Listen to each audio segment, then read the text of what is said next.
Gracias, muchísimas gracias. Siempre es un honor el acompañarlos y es un honor siempre estar con todos los proyectos que hace la de Gire y con Olga en todo mi corazón siempre en ayudarles. Siempre estoy muy honrado en estar con ustedes. Muchísimas de verdad, gracias.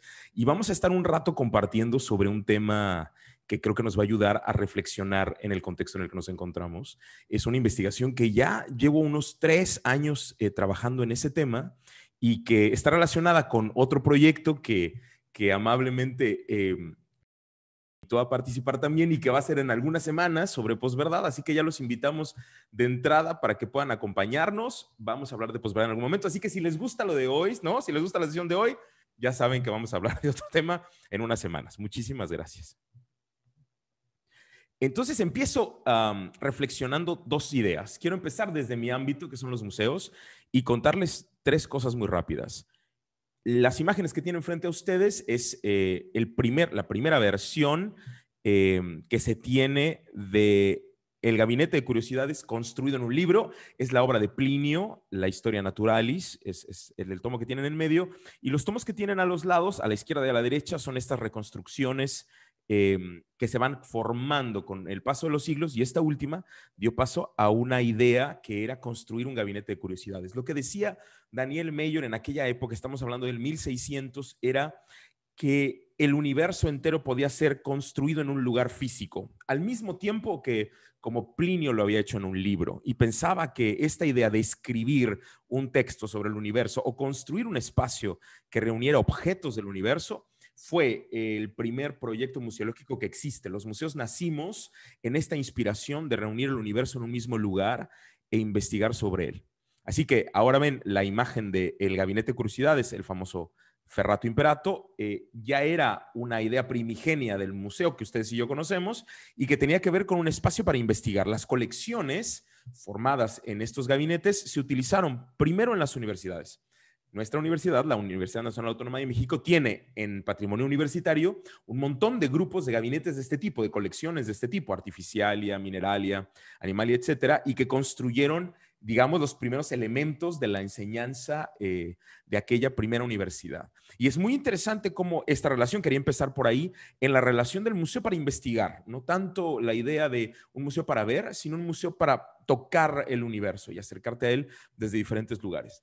Con los siglos, los gabinetes y los espacios de estas colecciones se empezaron a abrir a otros intereses. Y esta colección, como la que tienen frente a ustedes, la colección de dientes de Pedro el Grande, era justamente una imagen, es un símbolo del gran coleccionista de una época que se dedicaba a coleccionar de todo, tanto así que mandó a hacer un museo específico para su colección, que es el Hermitage.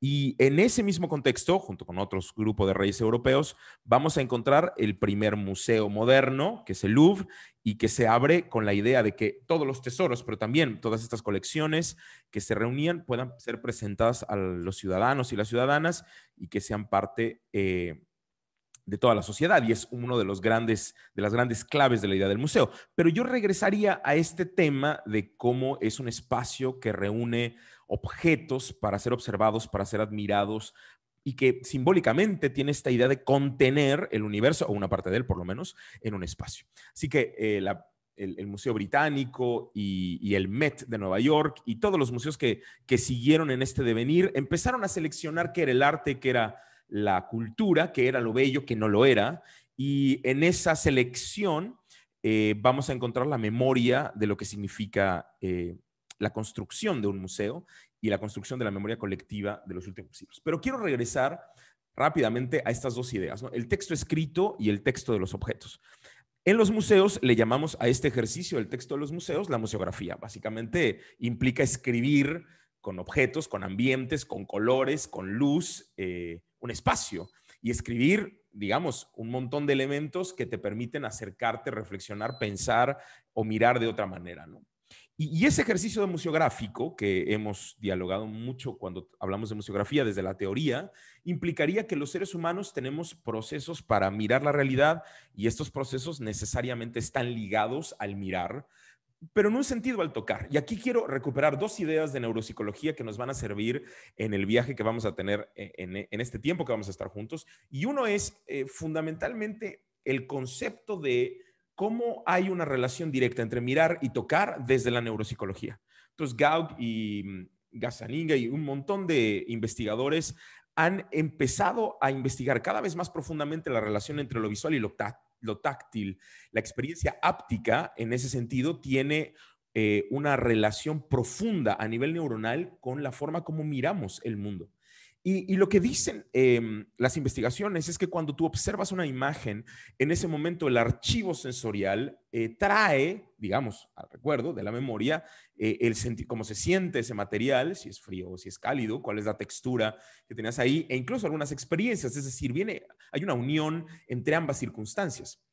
Y esta razón, digamos, esta investigación, lo que propone, es por eso que Gauck llama al tacto la madre de los sentidos. Para él no hay visión humana, digamos, desde nuestra especie, que además es increíblemente compleja. Imagínense que hay 17 centros de procesamiento que construyen una sola imagen y que esos 17 centros de procesamiento trabajan, uno el color, otro la textura, y cada uno de esos implica esta complejidad enorme que tiene la visualidad a nivel cerebral en nuestra especie. Por eso es que toda una zona del cerebro, la zona occipital, recuerden, la parte de atrás de nuestro cráneo, está destinada a esta enorme complejidad de la imagen. Nosotros utilizamos un 50% casi de la corteza cerebral para procesar la imagen, que lo hacemos en todo momento, digamos, pero hay un procesamiento alterno muy, muy importante que sucede siempre, porque otra vez es increíblemente complejo.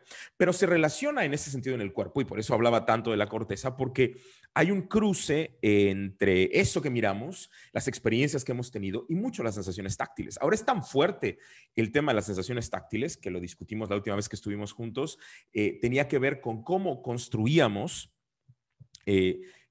aprendizaje y conocimiento y conexiones neuronales a partir del movimiento. Entonces, la doctora Mayolas de la Universidad de La Rioja en España ha trabajado muchos años sobre el tema de la lateralidad y cómo hemos descubierto que el movimiento genera lenguaje, que los niños de preescolar, y eso lo habíamos discutido, les comento la última vez que estuvimos juntos, los niños de preescolar, entre más espacio para el movimiento tengan, estamos ayudando a crear andamiajes neuronales para que haya menos problemas de aprendizaje a nivel secundaria o los últimos años de primaria.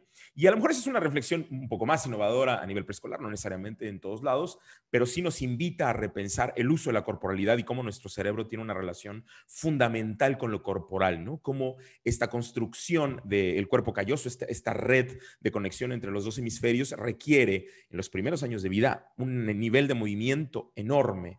Y me parece que eso también nos ayuda a reflexionar mucho sobre nuestras miradas del cuerpo y lo sensorial.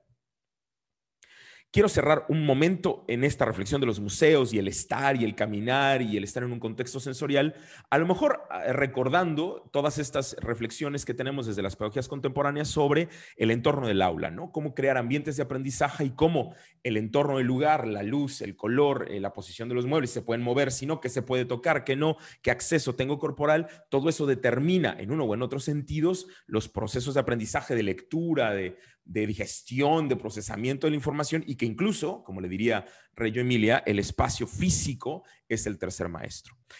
Pero quiero hacer una pausa en ese momento hablando del espacio físico y dejarles esa enorme idea de la relación entre tactilidad y el sentido áptico y la visualidad, y cruzarlo con el contexto en el que nos encontramos ahora, con el contexto en el que se encuentran nuestros jóvenes, nuestros niños, nuestras niñas, y pensar mucho más en cómo este mundo propone, el mundo que ellos están construyendo también como jóvenes adultos, propone un acercamiento a la imagen distinta.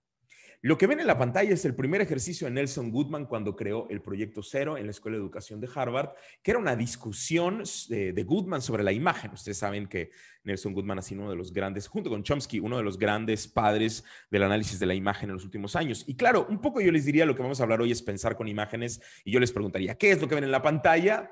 Y digamos, algunos van a poner en el chat, veo una montaña, otros podrían decirme que ven un sismógrafo, tal vez alguien pueda ver un electrocardiograma, una gráfica, unos dientes, como lo que me dijo unos niños el otro día. Y digamos, el nivel de las interpretaciones sería amplio, porque todos tienen experiencias distintas y podrían leerlo desde un lugar. Una característica fundamental de la imagen es que acude, digamos, al pensamiento divergente y las diversas soluciones para encontrar el significado. Pero hay otro tipo de imágenes como las que ven en la pantalla donde no sé si todas las personas que me están escuchando saben qué significa.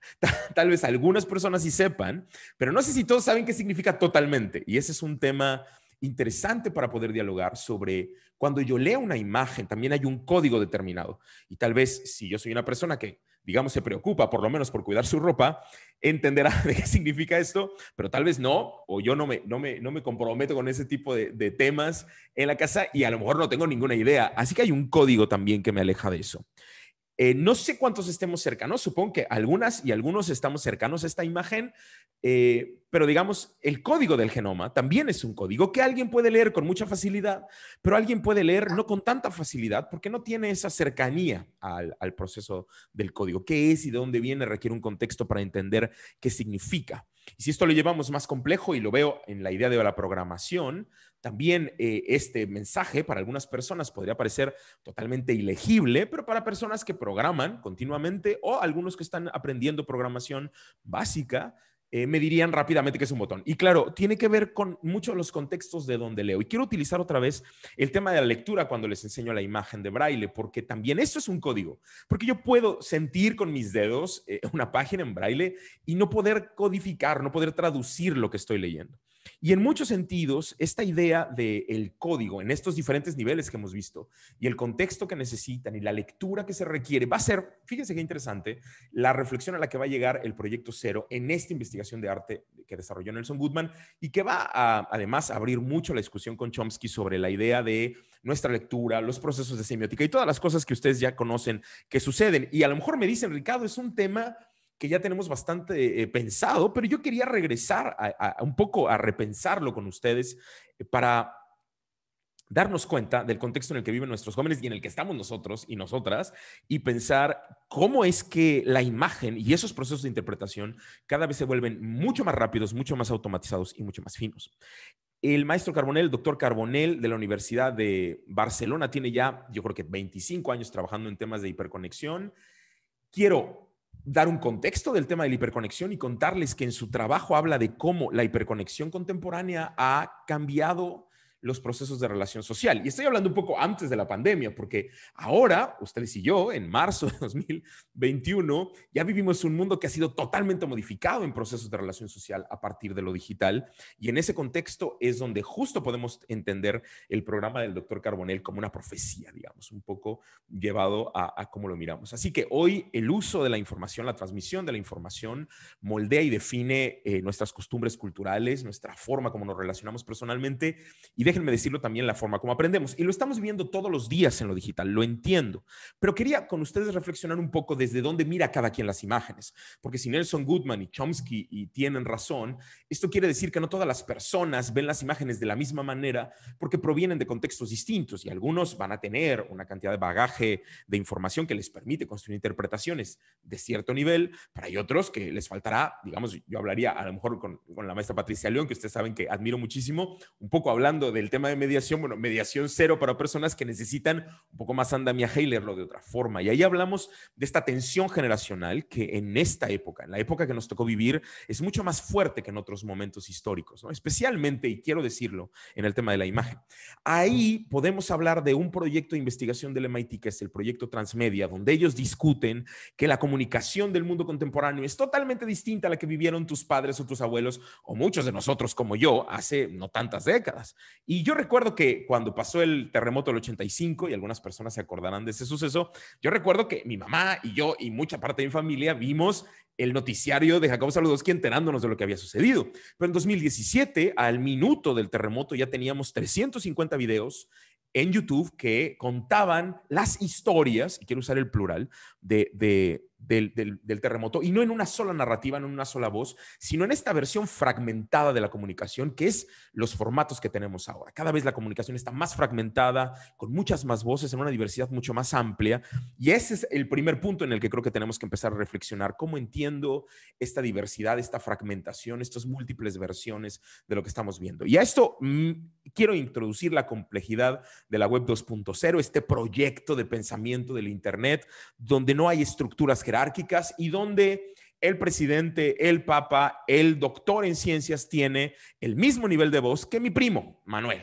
y que tiene 15 años, y que ambos Pueden escribir lo mismo en el Twitter, pueden contestarse, pueden enojarse, pueden criticarse, uno con doctorados y el otro simplemente con una experiencia de vida, y que además a la gente de su edad le parece importantísimo lo que Manuel tiene que decir. Y es una discusión que me gustaría poner con ustedes y conmigo como educador, porque me hace pensar a qué me enfrento.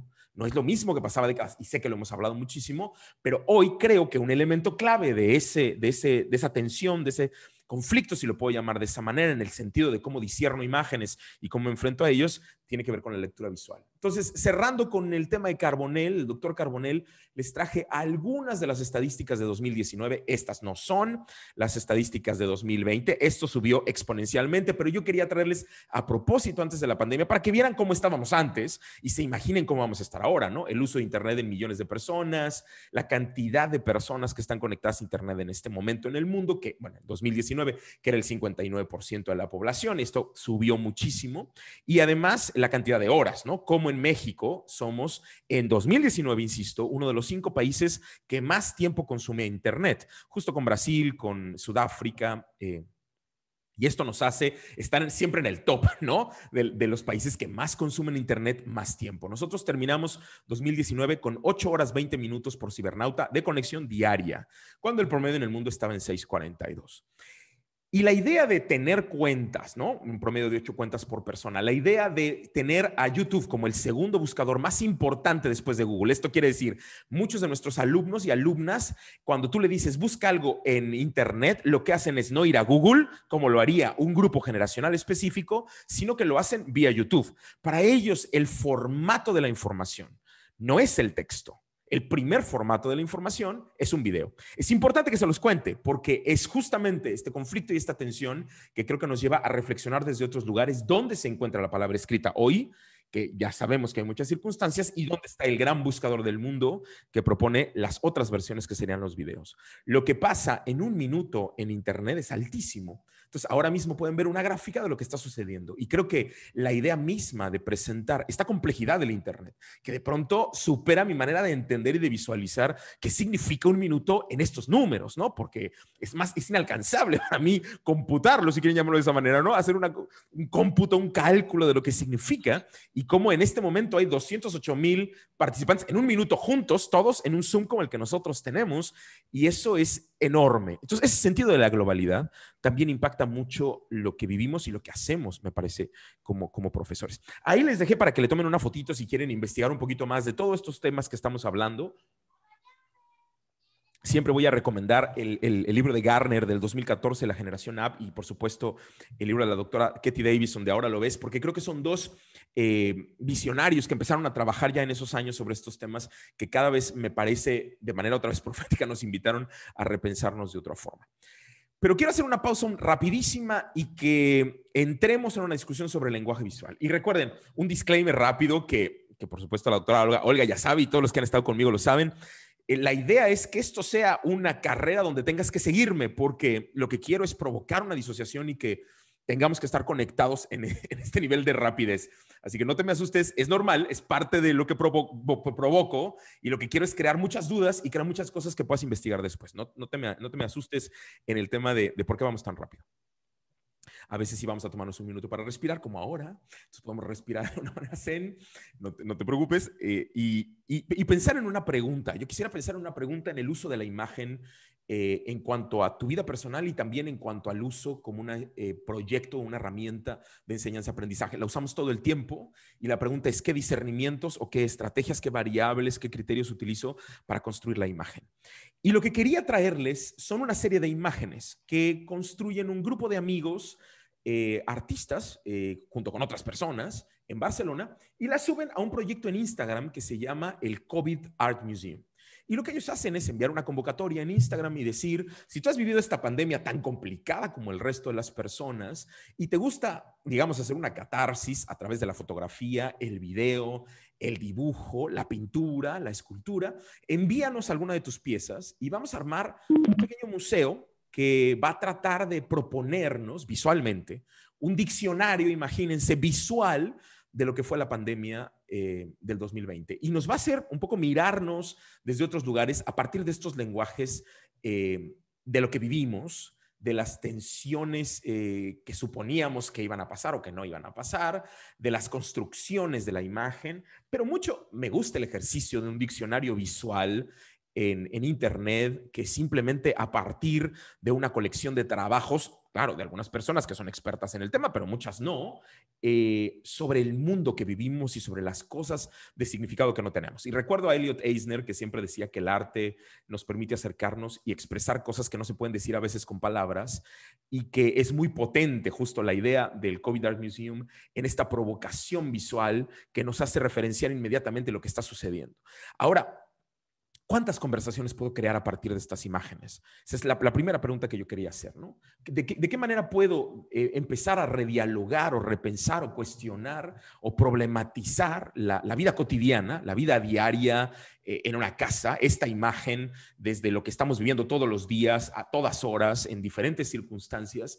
¿Y de qué manera puedo empezar a problematizar, mirar desde otros lugares el poder de la imagen en el proceso de la interpretación? Y claro, la influencia de la cultura visual contemporánea, la influencia de los símbolos que construyen la cultura en la que ustedes y yo vivimos, y por supuesto resignificar también las imágenes imaginarias de lo que nos rodea, ¿no? Y un poco recuerdo toda esta colección de imágenes, digamos, en otras pandemias de la historia, ¿no? Las reflexiones de la peste bubónica en ciertos siglos, en imagen, y cómo nosotros tenemos estas otras miradas de reconstrucción sobre lo que significa. Y regreso otra vez a la pregunta que les decía antes, ¿de qué manera esto me puede ayudar a repensar, problematizar y cuestionar la vida cotidiana? Porque al final esto no es Picasso, y quiero seguir con ustedes, no es Van Gogh, no es el gran artista, no es Frida Kahlo, pero sin duda este lenguaje artístico, y quiero regresar a la idea del lenguaje visual, recupera, retoma, cuestiona, problematiza, hace una parodia, hace una farsa también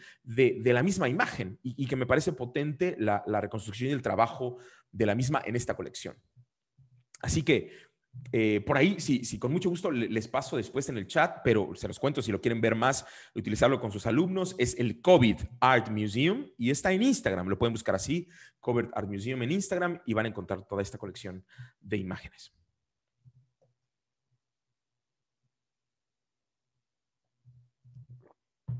Voy a hacer un resumen zen de medio minuto sobre todas las cosas que hemos estado hablando, el contexto de la transmedia, las investigaciones sobre la relación entre tactilidad y visualidad, el proceso de interpretación, que no hemos entrado tan clave, pero cómo ustedes y yo entendemos perfecto las imágenes del COVID Art Museum, pero no necesariamente dentro de 30 años, cuando una persona vea estas imágenes, las va a entender. Y posiblemente les diría, en las personas del 2018 que estaban conmigo, si yo pudiera bajar al pasado y enseñarles estas imágenes, les aseguro que un montón de ellos y ellas no sabrían de lo que estoy hablando.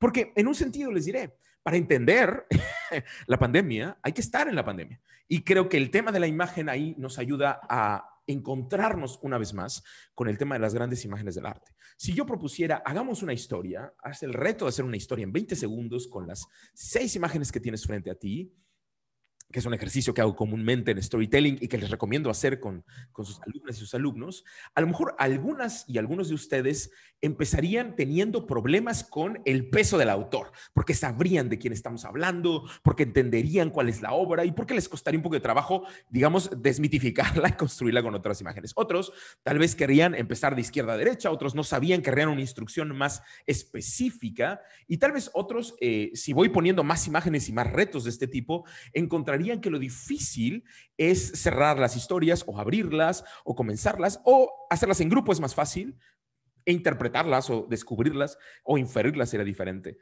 Y todos estos ejercicios hablan también del poder de la imagen y desde dónde leemos. Entonces, cuando hablamos de la lectura visual, cuando hablamos de leer una imagen, hablamos de dos cosas importantes. Y esto es el doctor Jordi James, que va a hablar de cómo hay una palabra como esta y cómo podemos encontrar algunas imágenes que yo podría enseñarles en internet donde varios grupos de personas dan estos significados. Ahora, yo cuando veo las 3 imágenes, en un sentido las veo diferentes, pero claro, en este proceso semiótico de la lectura entiendo que es una palabra con 3 imágenes. Pero este ejercicio, multiplicado a más, me permitiría, si lo hago evidente en el salón de clases, como un laboratorio de imágenes, el de construir lo que veo todos los días, porque entonces tendría que entender ciertos contextos, ciertas ideas, ciertas maneras y ciertas lecturas de otras personas, tus lecturas, y las lecturas de tus alumnas y tus alumnos. Y esas combinaciones de lecturas, esas tensiones de interpretación, me permitirían acercarme de otra forma también a la imagen. Y quería llegar aquí para proponerles una idea y preguntarles si creemos que un elemento fundamental que debemos enseñar a nuestros alumnos y alumnas hoy es discernir imágenes, discernir información, que es un poco lo que vamos a hablar en posverdad, pero ahora quería enfocarlo específicamente en lo que ven todos los días y en el enorme baño diario de imágenes que Instagram nos regala. En ese contexto, cuando hablo de diferentes versiones de la imagen, la palabra y las 3 imágenes, también podría jugar al revés. Podría preguntarles 3 palabras sobre esta imagen. Y si quieren poner en el chat, algunas nos van a ayudar a hacer un movimiento un poco en el chat, pero si yo les dijera, díganme 3 palabras que recuerdan esta imagen, habrá un grupo enorme, y eso lo puedo un poco inferir, pero tendríamos que analizar muy bien si es así, pero un grupo les aseguro que me dirían las cosas más directas, las más obvias: compromiso, amor, felicidad, sueño, unión, cosas de ese tipo. Pero habría un grupo tal vez una minoría, que podría tener una versión un poco más negativa del contexto y podría usar otras palabras que me han pasado en varios ejercicios, ¿no? Poner dificultad, camino, pensamiento, madurez. Y otro grupo posiblemente incluso esté en lugares mucho más contrarios y hablen de falsedad, infierno, destrucción, horror. Es interesante estas discusiones porque me permiten, como ustedes lo saben, tomar el proyecto de la imagen y rediscutir desde dónde lo estoy diciendo. Al final, lo importante no es porque esto no tiene una respuesta correcta o incorrecta.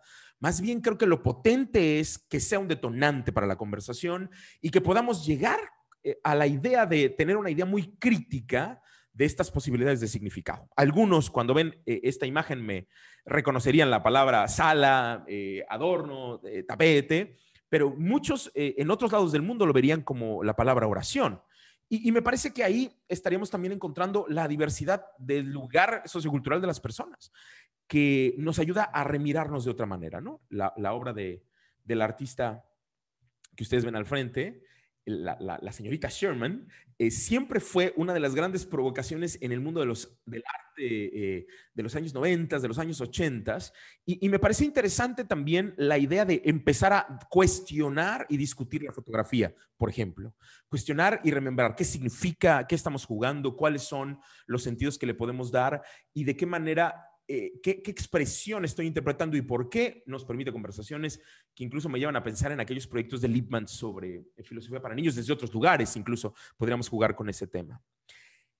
Si vemos esta imagen, estamos en un nivel un poquito más complicado que ya nos permitiría analizar desde otro lugar. Algunos entienden de primera mano lo que está sucediendo, me parece que otros podríamos rediscutir y hacer que alumnos y alumnas vieran la imagen con un nivel crítico mucho más complejo y también trabajarlo entre líneas en el nivel de la complejidad. Creo, y se los quiero abrir un poco aquí en la mesa, es en mis experiencias al trabajar estos temas con alumnos de preparatoria o de universidad, que justo acabo de tener la semana pasada en el TEC una sesión justo donde hablamos de este tema específicamente en la Semana Tech. Fíjense que un montón de mis alumnos tenían enormes problemas para encontrar una interpretación mucho más elaborada que la superficial de la imagen. No sé si tiene que ver con el excesivo consumo de imágenes que hay y con el poco tiempo que toman para pensar sobre una imagen, pero se armaban discusiones muy elaboradas que tenían que tomar un tiempo para arrancar. Y eso me llamaba la atención porque en otro momento histórico yo les diría, tal vez esto no me sucedía de esta manera.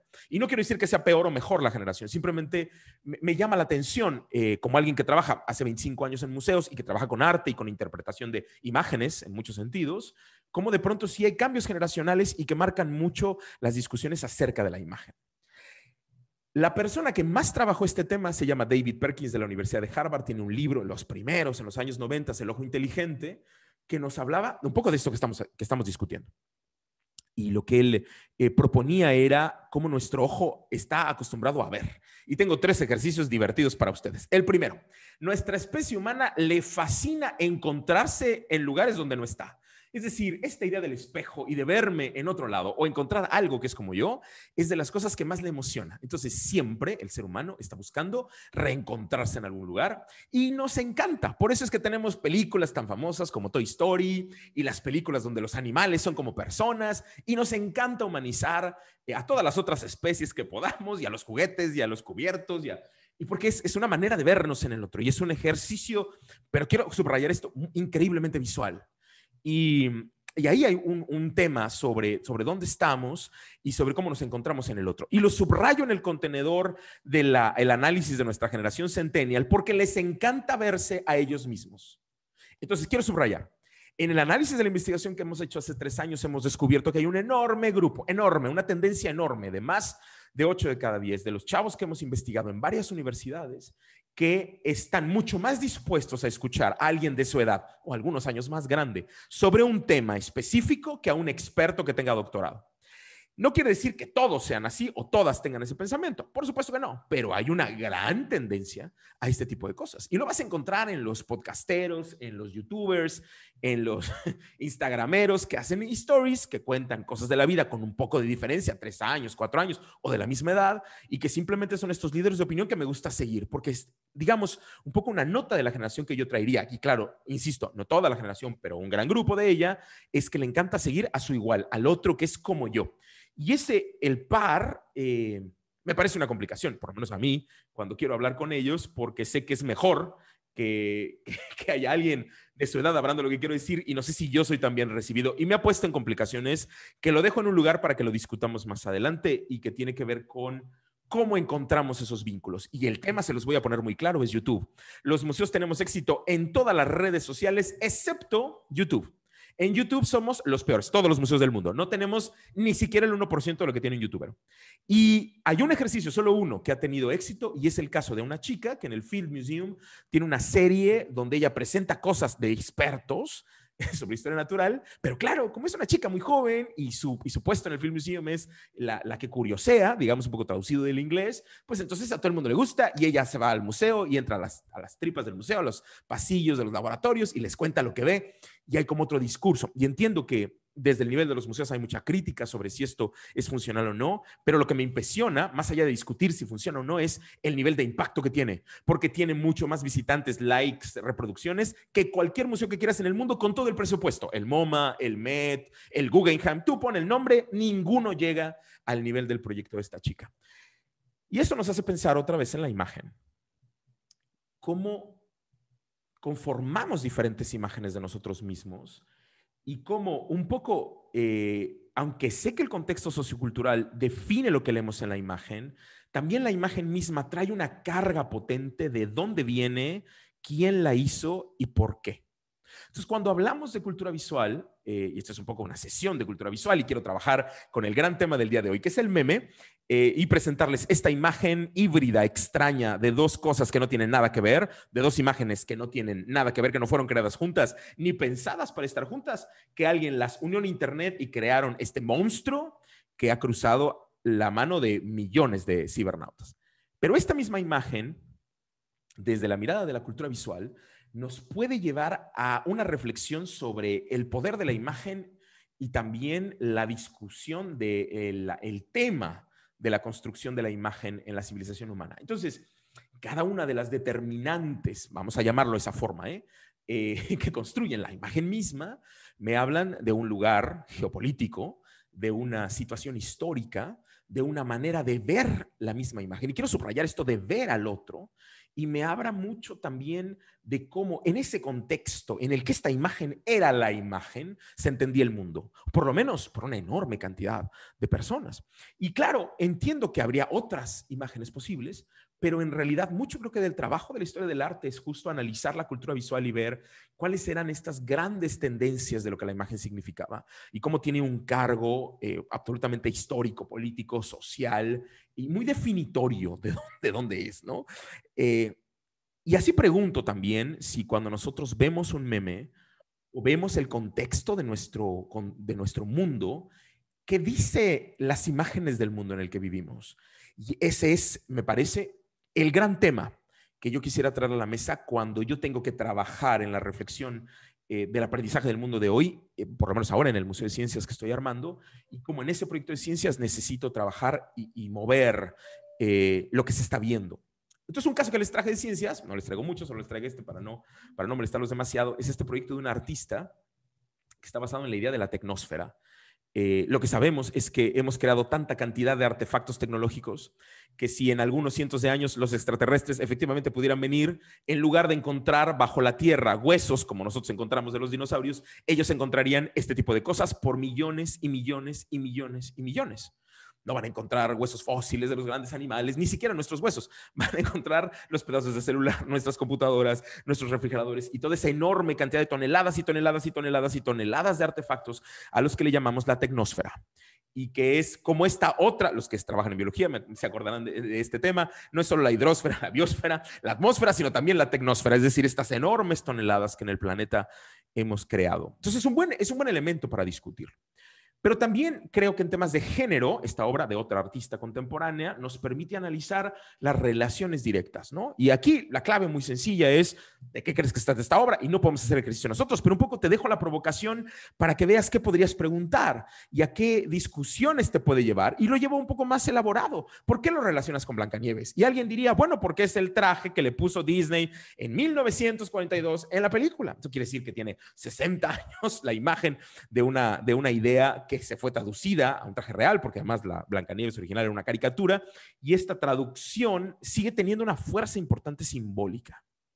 Así que el arte contemporáneo, y me parece que es un buen lugar para empezar a discutir más sobre este tema, el arte contemporáneo creo que nos puede llevar a repensar desde otros lugares ciertos temas. Y al contrastar estas ideas, es decir, al encontrarnos con las propuestas de ciertos artistas y contrastarlas, creo que también nos ayuda a entender de lo que está sucediendo hoy en el mundo de la producción de la imagen, cómo podemos rediscutir y utilizar para estas provocaciones no de las respuestas simples, sino de las preguntas más complejas. Y claro, hay obras de arte contemporáneo increíblemente fuertes, ¿no? Que entiendo que tendremos que usarlos con ciertos públicos, pero que sigo pensando que tienen unos niveles de proyección altísimos en cuanto a lo que nos posibilitan para dialogar. Así que esta obra de Robert Wilson con Isabella Rossellini, que es un grupo de retratos, por ejemplo, en video, creo que me permiten hacer un acceso con jóvenes y con chicas que adoran TikTok. Pero porque es digamos, es como el paradigma de TikTok. La chica no se mueve, no baila, no danza, no juega, no hace caritas, sino que está totalmente estática, ¿no? Y todos los retratos de Wilson son así. Parece que es un retrato fijo y ella de pronto solo cierra los ojos o mueve la boquita o mini se mueve. Y son ejercicios también de discusión de qué veo, por qué lo veo y qué me interesa. Y a lo mejor, si quieren decirlo de esa manera, sí quiero cuestionar también el TikTok. Y sí quiero ponerlo en problemática en mi salón, no esconderlo, no invisibilizarlo, que no parezca que no existe, sino traerlo y problematizar. Ok, vamos a respirar un momento de nuestra sesión de lenguaje visual. Y quiero llevarles a explorar el tema más cruento de la sesión. Esto es lo más difícil de este tiempo de recorrido sobre lo visual. Y es el mundo en el que viven nuestros niños, niñas y jóvenes, y que no es el mundo en el que viví yo, por lo menos, y supongo que muchas y muchos tampoco, y tiene que ver con el proyecto de la publicidad contemporánea y la construcción de la imagen en el mundo de Internet. No les estoy poniendo para nada lo más complicado y cruento de Internet, por supuesto, porque no pensaría jugar ese juego, pero sí les quise traer dos versiones de una empresa muy famosa, Sisley, que propuso estas imágenes en revistas y en internet en algún momento como parte de una campaña publicitaria que tuvo muchísimos millones de dólares detrás y que estuvo en miles de revistas.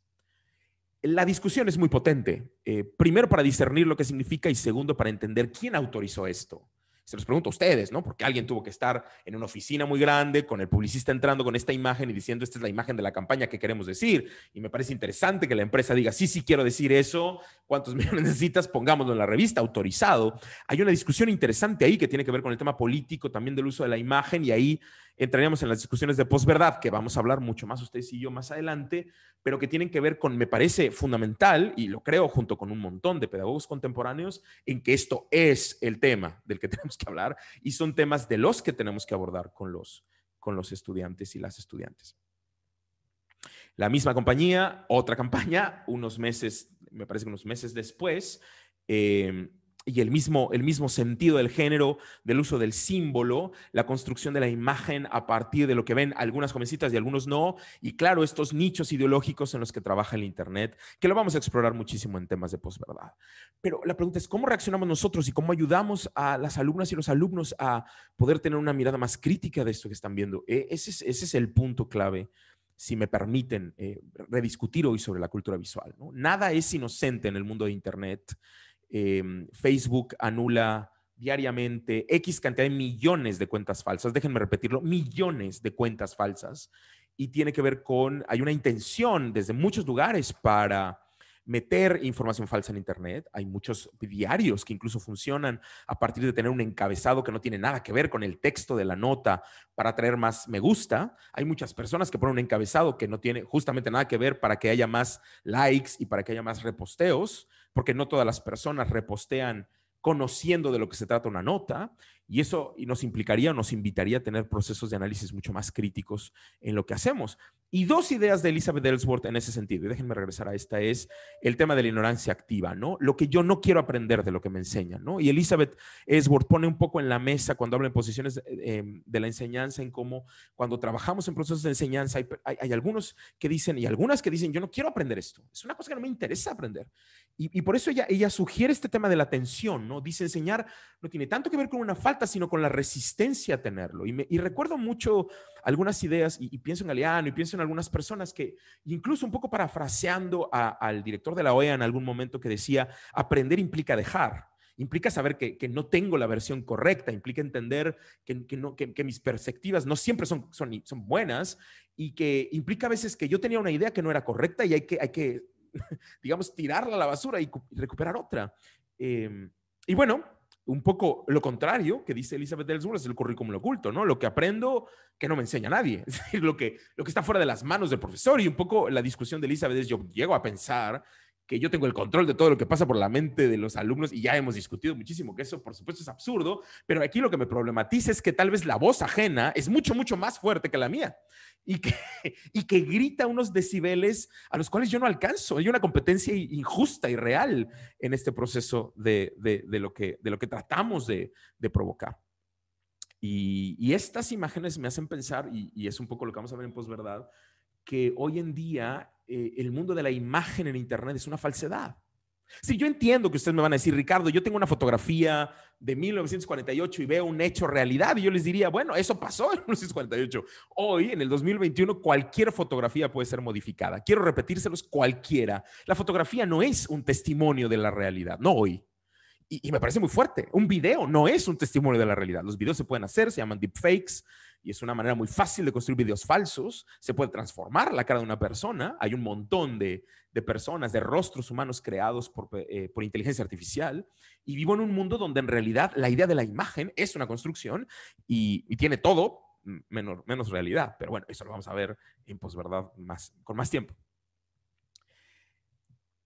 Este caso es de un museo en Ciudad de México sobre Yayoi Kusama. Se los quería traer para dialogar con ustedes sobre lo que sucedió. Personas hacían filas diarias de horas para poder entrar a verla, y encontramos que las personas subieron más fotografías de este pequeño espacio de puntos rojos que todo el resto de la exposición. Es decir, tenemos más fotos en Internet solo de este espacio que de puntos, que de las otras zonas de la exposición. No solo eso. En una investigación que hicieron con el público, cuando le preguntan a las personas que estaban formadas por horas, por 2 horas para entrar, a la salida, ¿qué te pareció la obra de Yayoi Kusama? El 57% responde, ¿quién es Yayoi Kusama? Lo cual nos hace pensar que muchos de ellos no sabían ni siquiera la idea del artista, que bueno, son cosas que pasan todo el tiempo en este mundo contemporáneo, pero lo que quiero subrayar es a qué fueron las personas. Entonces, lo primero que quiero poner en la mesa, ¿a qué fueron estas personas? No sé cómo es el artista, no sé de qué se trata, y subo un montón de fotografías. ¿Alguien tiene una idea? Es evidente, ¿no? La gente va a tomarse fotos. Y eso me parece que también tiene que ver con cambios culturales, ¿no? Y les voy a enseñar un poco más de eso más adelante, pero quiero que lo dejen en su mente pensando en esta investigación. En el MUNAL hicimos un proyecto así, es un poquito más anterior, una obra de arte colonial. Hicimos una encuesta al final. Cuénteme usted cuál es la razón que cree por la cual trajimos esta obra de arte colonial, y el 68% de las personas nos decían, bueno, tiene que ver con acercar a los mexicanos a la iglesia. Imposible, ¿no? O sea, les cuento un poco, imposible. Somos el Estado laico más antiguo de América Latina, tuvimos una guerra para defender nuestra laicidad, un instituto, un museo del Instituto Nacional de Bellas Artes no puede promover ninguna religión, es decir, es absurdo, la idea misma es absurda. Pero no es absurda la interpretación, en el sentido de que las personas van a un museo de arte a enfrentarse con vírgenes, con imágenes, con santos, con ángeles, y tal vez su primer lugar de interpretación no sea el arte, aunque esté en un museo de arte. Ese es el punto que quiero llegar con ustedes. Yo estoy en un museo de arte, lo sé, pero tal vez mi primera idea no es esa. Mi primera idea es que esto tiene que ver con religión. Es el tema de la superficialidad, porque a lo mejor yo también estoy en la escuela y pienso que mi primera idea no es aprender. Mi primera idea es hacer amigos, tener conexiones, pasarla bien, no sé. ¿Saben? Hay una serie de elementos interesantes en estas disociaciones cognitivas que vemos mucho en neuropsicología. Bueno, Claudia, le agradezco muchísimo, y Alfonso por todos sus comentarios. Exactamente, Claudia, hacían una hora para entrar a ese espacio y tomarse una foto. Es increíble, ¿no? Que además el resto de las personas no lo hacía, y más bien la gente va a tomarse una foto y eso cambia la manera como entendemos de cómo vive un museo, por ejemplo, ¿no? O cómo reflexiona un museo, que es lo que me parecería como súper potente o interesante para discutir y dialogar. Bueno. Garner dice en las inteligencias múltiples que los seres humanos siempre tenemos una manera de acceder a información muy fácil, que hacemos mucho cuando somos pequeños, que es la idea de la puerta narrativa, ¿no? Cómo nos enfrentamos a las narraciones. Así que les traje una bonita obra de Joaquín Sorolla, porque quería alentarles, después de todas las imágenes que hemos visto, a otras miradas, y les quería preguntar, ¿de quién son las emociones que expresa esta obra de arte? Es una pregunta interesante, si la piensas. ¿De quién son las emociones que expresa esta obra de arte? Yo doy por hecho que expresa emociones, esto es importante. Tal vez mi primera pregunta sería, ¿expresa emociones esta obra de arte? Si la respuesta es sí, ¿de quién son las emociones?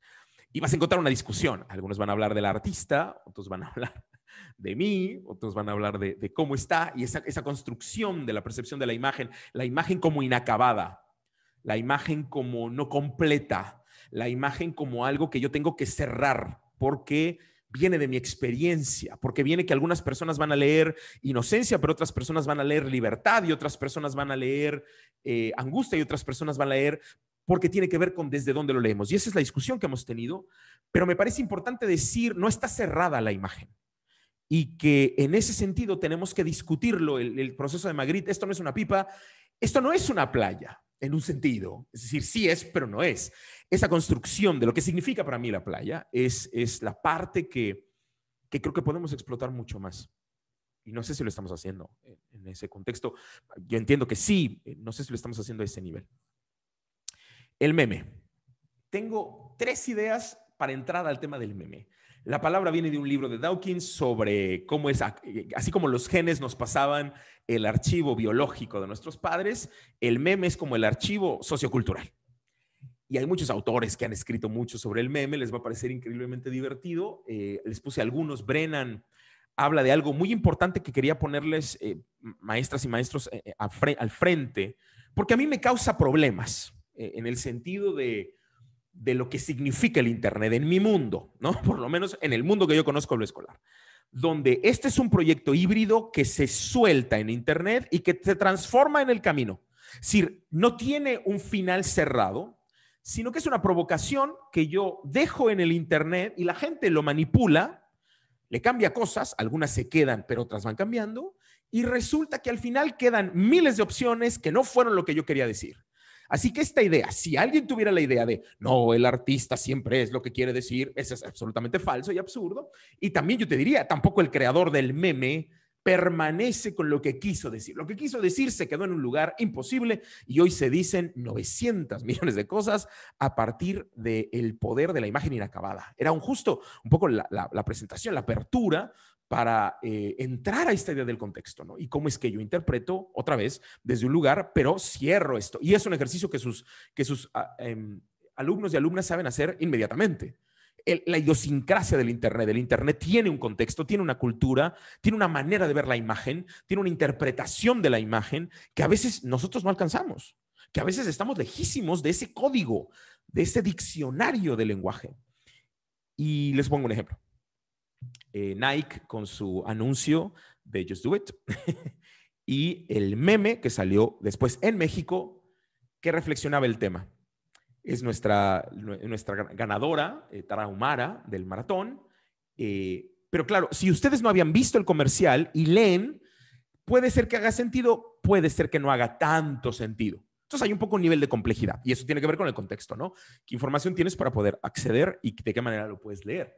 Estos microrelatos, las micronarrativas que nacieron con la combinación de imágenes que no tenían que ver, porque los memes al final fueron producciones híbridas de construcción de imágenes juntas, de collage, de cosas que no tenían que ver y que se armaron de un lugar. Ese es el nacimiento germinal del meme. También nos serviría a nosotros para pensarlo de otra manera y a nosotras para entender las relaciones otra vez sociohistóricas del proyecto. Porque si no conoces The Sound of Music y no sabes quién es la señorita Andrews, puede ser que tengas una mirada, pero tal vez no la tengas completa y no te genere todo lo que podría generar la imagen, ¿no? Porque no sé de todo lo que puede hablar. En ese contexto y en esa discusión es donde nos estamos encontrando, ¿no? Los niveles de la combinación de la imagen y del collage, si lo puedo llamar de esa manera.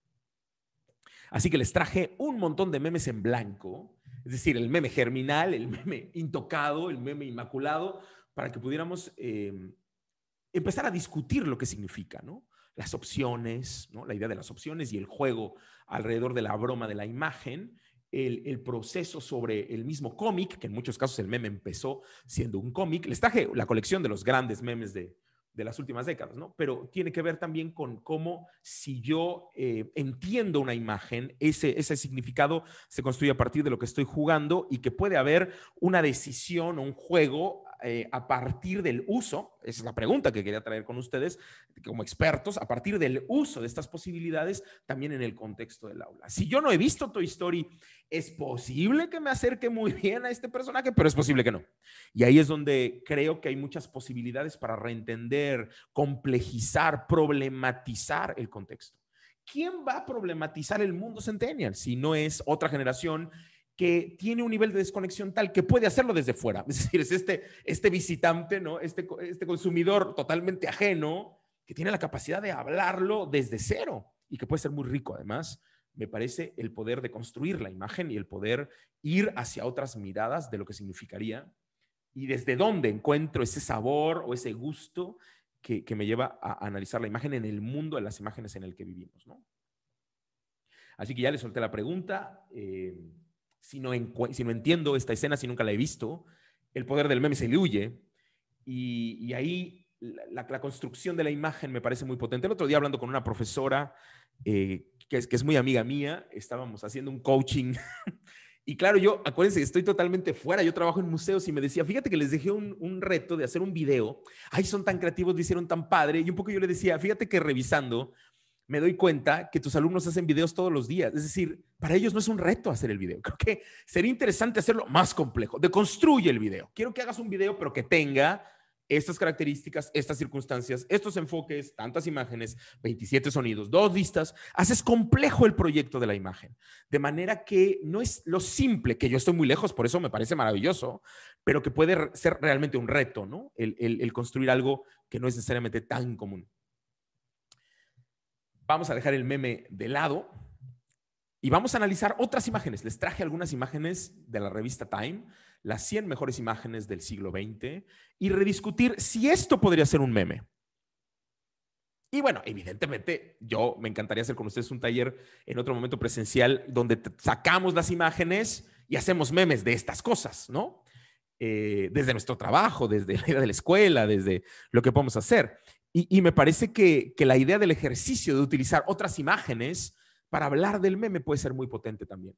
Puede llevarnos a reconstruir imágenes, a crear una alfabetización visual distinta entre los alumnos y las alumnas, a crear este archivo visual de otra manera y también reconstruir o deconstruir de otra forma su única comprensión de la imagen, ¿no? Y decir, hay muchas otras que también se pueden usar y que tienen que ver con arte, por supuesto, y también con fotografía, y no solamente con aquellas construcciones que tienes. En algunas la discusión es muy obvia, pero en esta me parece importante porque es, por supuesto, la discusión de la segregación racial. Lo que es una imagen que nos cuenta, como en los 60s en Estados Unidos todavía hay autobuses donde las personas se sientan en un lugar y se sientan otras personas en otro, ¿no? Y está prohibido cambiarte el lugar en ese contexto. Entonces me parecería interesante armar proyectos de meme con la imagen, ¿no? En el tema de cómo se puede deconstruir y reconstruir sin el texto, no cerrada, ¿no? Alfonso nos cuenta el tema de la caricatura política y las noticias y la elaboración de memes, que me parece increíble. Y a lo mejor ahí, claro, el reto, fíjate qué fuerte es, vamos a quitarle a la caricatura política las llamadas de los textos, ¿no? La voz. Y vamos a reconstruirla. ¿Dónde sí, dónde no? ¿Por qué sí, por qué no? ¿Cuáles son los problemas? Me parece un ejercicio increíble, Alfonso. Muchas gracias. Y ahí les puse una bibliografía rápida del meme.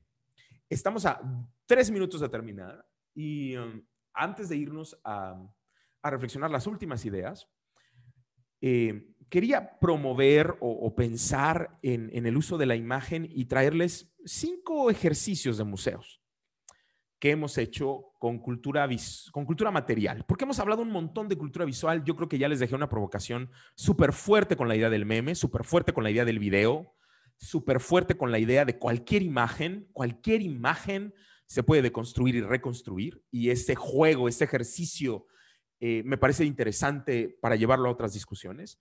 Pero quería traerles una reflexión de cultura material, porque al fin creo que soy mucho más experto en muchos sentidos de cultura material por trabajar en museos que cultura visual, aunque también un poco. Y les traigo 5 ejercicios que hemos hecho en museos que podrían servir también para estos fines, pero un poco es lo que yo le llamo las pedagogías museales, ¿no? Las pedagogías del museo. Y que ustedes de pronto van a oír en algunos otros lugares que hablo mucho de ese tema de las pedagogías de los museos, porque creo que tenemos mucho que aprender también de la idea de que los museos hacen en su ejercicio pedagógico.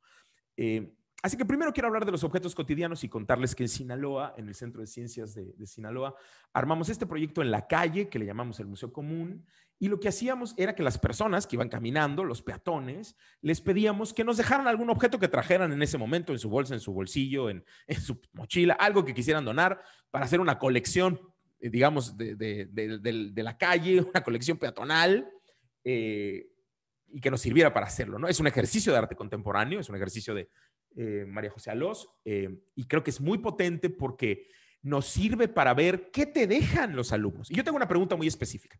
Si tú hicieras este ejercicio en tu patio, en el patio de tu escuela, ¿qué crees que te dejarían los alumnos? Esto en algún momento cuando volvamos, creo que te vas a tener tiempo para repensarlo, pero ¿qué crees que te dejan? Porque cuando lo hicimos en la UNAM, me acuerdo que nos dejaban una enorme cantidad de condones y de estampitas y nos dejaban muchas cosas que tenían que ver con la escuela, pero en Sinaloa, fíjense muy bien, no nos dejaron jamás un condón, nunca nos dejaron una estampita, pero nos dejaron dinero, eso muchísimo. Nos dejaban 100, nos dejaban 500, nos dejaban no sé cuánto, nos dejaban encendedores, nos dejaban celulares ficticios, falsos, y era un ejercicio como un escaneo material de la gente, muy potente, muy interesante, podrías hacerlo. Y bueno, curarlo, es decir, poner las cosas, qué temas son, de qué se trata, por qué escogimos eso, por qué decidí dejar eso de la colección. Tenía que ser algo que era importante para ti. Este objeto es importante para mí porque me parecía interesante. Luego, les quería traer un ejercicio del Museo de Historia Histórico de Frankfurt, también la obra de un artista contemporáneo increíble, que era poner en nichos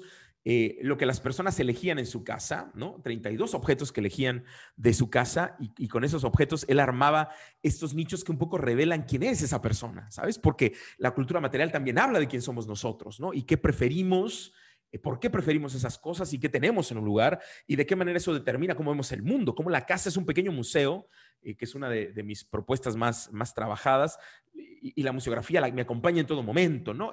Es un ejercicio que también discute sobre el objeto, discute sobre la idea del hiperobjeto, la idea de lo real del objeto, del artefacto y de lo que le doy valor, ¿no? También en temas de consumismo, que me parece súper potente. Después, la exposición de Unbroken Relations, The Museums of Broken Relations, el museo es la exposición más visitada en la última década en el mundo, con más millones de visitantes, y tiene que ver con una colección donde los artistas le piden a las personas que traigan objetos que tienen que ver con el rompimiento amoroso. Es decir, cosas que ellos traen y que digamos, tenía que ver con un clímax de su relación rota. Entonces, esta es un hacha que compra una chica para matar al novio, pero el novio no llega nunca, entonces nunca lo mata, y bueno, lo dona, gracias a Dios, a la colección.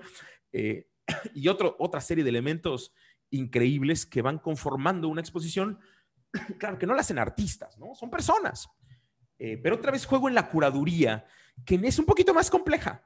Porque yo sé que a lo mejor tú me ves con cara de visitante de museos, a lo mejor de turista de museos, y dices, ay, no, la gente no puede ser tan compleja en cuanto a los objetos. No sabes el nivel de adoración fetichista que le tenemos a los objetos, la especie humana.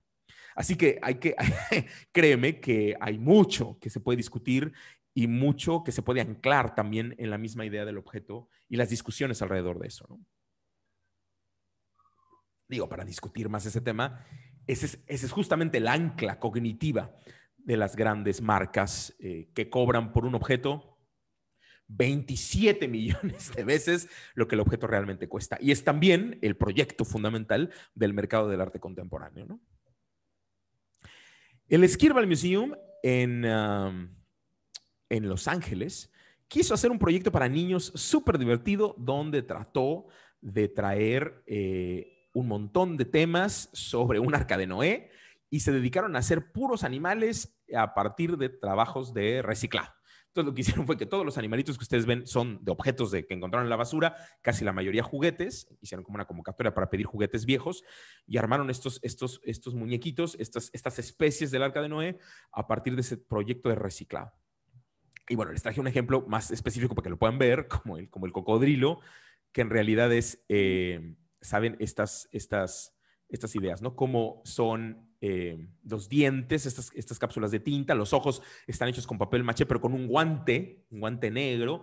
Entonces, me pareció un ejercicio, digo, no solamente creativo, pero también que puede discutir otra vez la idea de la complejidad que yo tanto, digamos, un poco tan enamorado me tiene últimamente, y es el paradigma de pensar que tengo que romper con la idea disciplinaria y tengo que cruzar todas las ideas.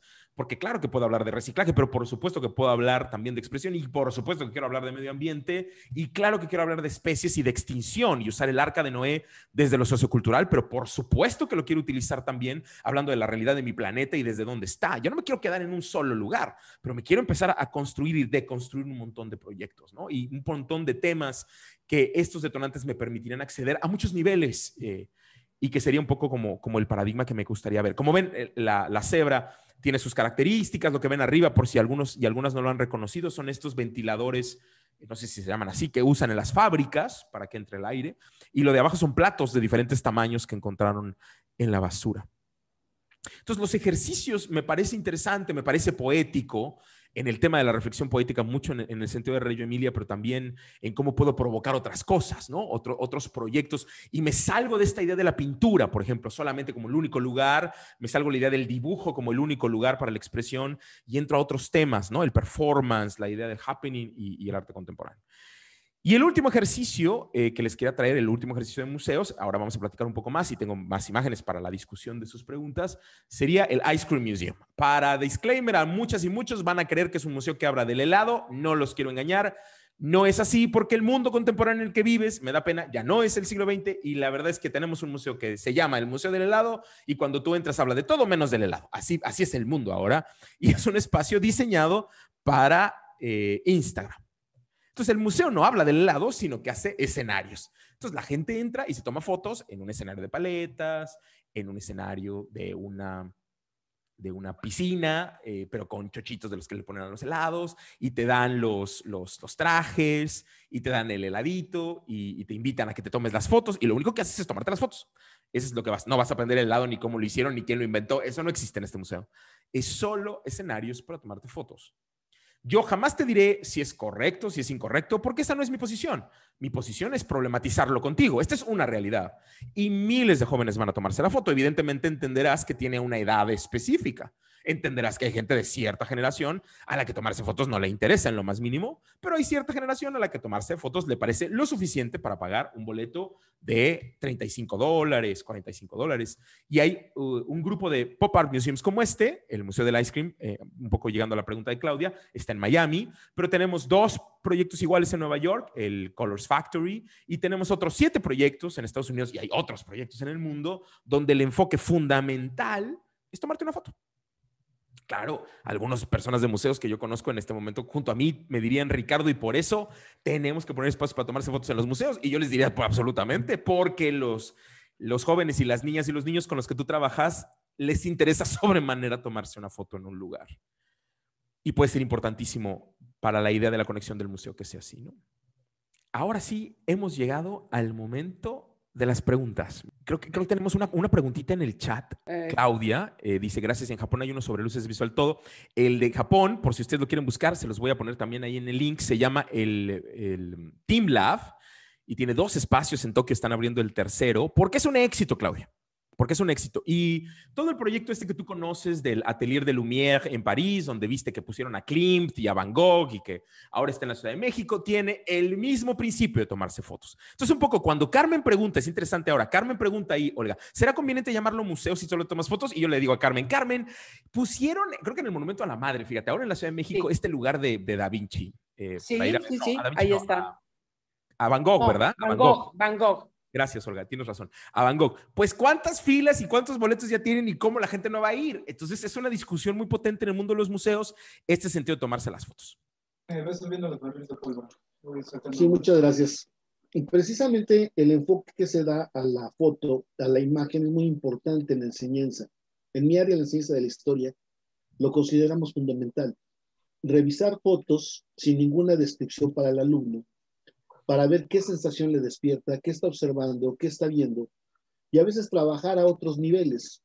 Señalaba yo acá en el chat esta reconstrucción de la caricatura política o de hacer el meme sobre un tema histórico, tratando de darle los contextos. Y es una problemática de repente las fotos, porque no sé si ya cambió la política en el Museo de las Intervenciones, pero tenían prohibido tomarse selfies ahí. ¿Qué piensas de eso, Ricardo? Terrible. Parece mandarle hasta el director, no puede ser.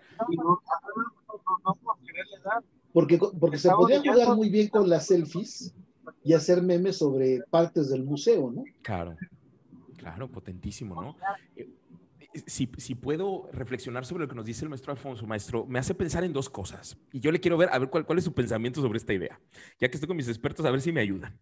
Tenemos un problema en museos porque si ustedes si pudiéramos reunir toda la fotografía, maestro Alfonso, que se tomó en el siglo XX, es decir, desde las primeras técnicas, los daguerrotipos y aquellas primeras técnicas de la fotografía, hasta la plata sobre gelatina, las fotografías que hicimos en Kodak de manera mecánica, que todavía tuvimos de manera mecánica, y reunimos toda la fotografía bajo las técnicas mecánicas, en este momento en el mundo se han hecho 500 veces más de imágenes que toda nuestra colección de fotografías del siglo XX. Imagínense lo que les estoy diciendo. Toda nuestra colección de fotografías del siglo XX ya en este momento ha sido superada 80 veces con las imágenes en Internet. Y a los museos nos ha puesto en una discusión interesante por el tema de la problematización de la fotografía. Porque justo en este tema histórico, pues es muy diferente hablar de aquel momento mecánico y aquella idea que hablar hoy de everybody es un fotógrafo, ¿no? Todo el mundo es fotógrafo y tiene fotografía. Entonces, esa combinación me parece potente porque hay un lugar donde yo tengo que discutir con el visitante. Me pregunto, ¿ustedes lo discuten con el estudiante, con la chica? Un poco con la estudiante, decirle, esto es una foto y esto no. O esto también es una foto, pero no es como esto. ¿Sabes? Como esas discusiones que ya abren posibilidades a las definiciones y que nos permiten incluso, yo diría, mi pensamiento es este, maestro Alfonso, no sé qué piense, epistemológicamente tenemos que repensar nuestras etiquetas, ¿no? Como lo estamos haciendo en los museos, como lo estamos haciendo en el tema de la foto, un poco como cuestionarlo más. No es tan simple como abrir un diccionario y fotografía 2 puntos. Creo que se está volviendo muy complejo en estos temas, ¿no?